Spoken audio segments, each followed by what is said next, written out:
রাজধানীর বিনোদনের অন্যতম স্থান পূর্বাচলে ৩০০ ফিট সড়ক। দিনে ভিড়, রাতে আলো ও নিরাপত্তা সবই ঠিকঠাক, কিন্তু রাত গভীর হলেই বদলে যায় দৃশ্যপট।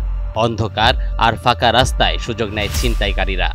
আইন শৃঙ্খলা বাহিনীর টহল থাকা সত্ত্বেও তা উপেক্ষা করে চলে নানা অপরাধ। সম্প্রতি জিসান নামে এক বাইকারের সাথে ঘটে লোমহর্ষক ঘটনা।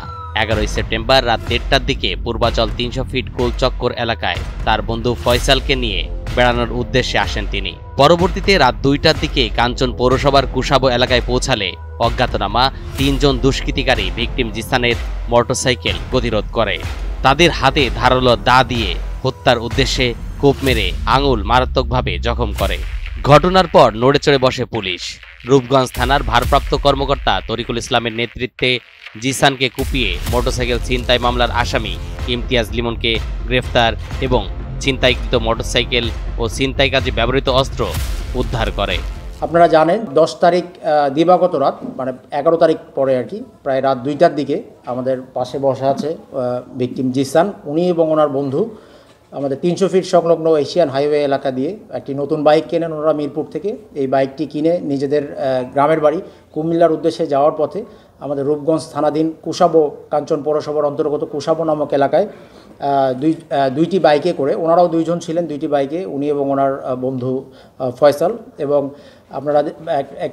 আপনারা জানেন যে হচ্ছে যে একটি ভিডিও এই সংক্রান্তে ভাইরাল হয়েছে। 2টি বাইকে করে 3 জন ছিনতাইকারী ওনাদের বাইকটি কুশাবো এলাকায় পথরোধ করে আপনারা দেখেছেন যে একটি দা জাতীয় একটি দেশীয় অস্ত্র দিয়ে ওনাদেরকে কোপায়।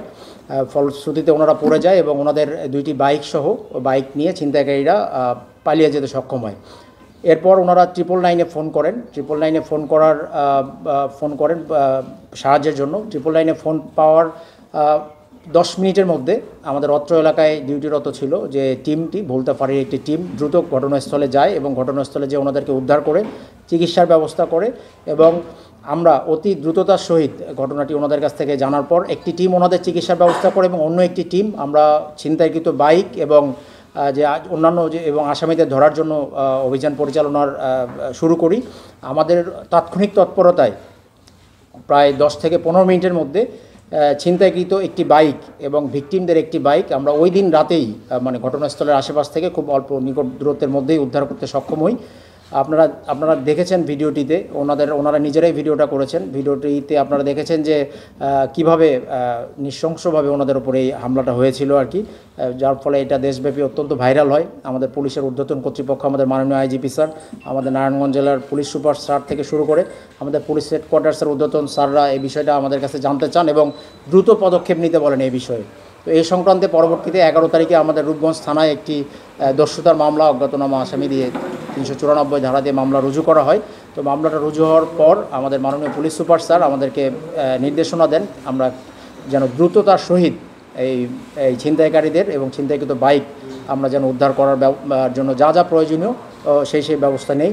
তো এর প্রেক্ষিতে আমার নেতৃত্বে ওসি রূপগঞ্জ সহ আমাদের রূপগঞ্জ থানার একটি চৌকস team, sub inspector Azad, sub inspector Tipu সহ রূপগঞ্জ থানার একটা চৌকস টিম আমরা এই ঘটনাটার রহস্য উন্মোচনের জন্য অক্লান্ত পরিশ্রম শুরু করি এবং আমরা মামলা হওয়ার 2 দিনের মধ্যেই মোটামুটি ঘটনাটা শনাক্ত করতে সক্ষম হই যে কারা এই ঘটনার সাথে জড়িত এবং কিভাবে এই ছিনতাইয়ের মোডাস অপারেন্ডি এটা আমরা শনাক্ত করতে সক্ষম হই।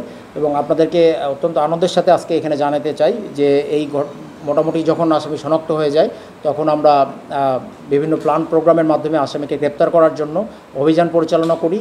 আমি এবং রূপগঞ্জ থানার ওসি সহ আমাদের রূপগঞ্জ থানার একটি চৌকস টিম গত 19 তারিখে গাজীপুরের কাশিমপুর এলাকা থেকে এই ঘটনায় প্রত্যক্ষভাবে অংশগ্রহণ করি। আপনারা ভিডিওতে দেখেছেন যে ছেলেটি বাইক থেকে নেমে মানে একটা দেশীয় অস্ত্র দিয়ে যে কোপ দেয়, এই ছেলেটিকে অ্যারেস্ট করতে সক্ষম হই। এই ছেলেটির নাম লিমন, ইমতিয়াজ ওরফে লিমন।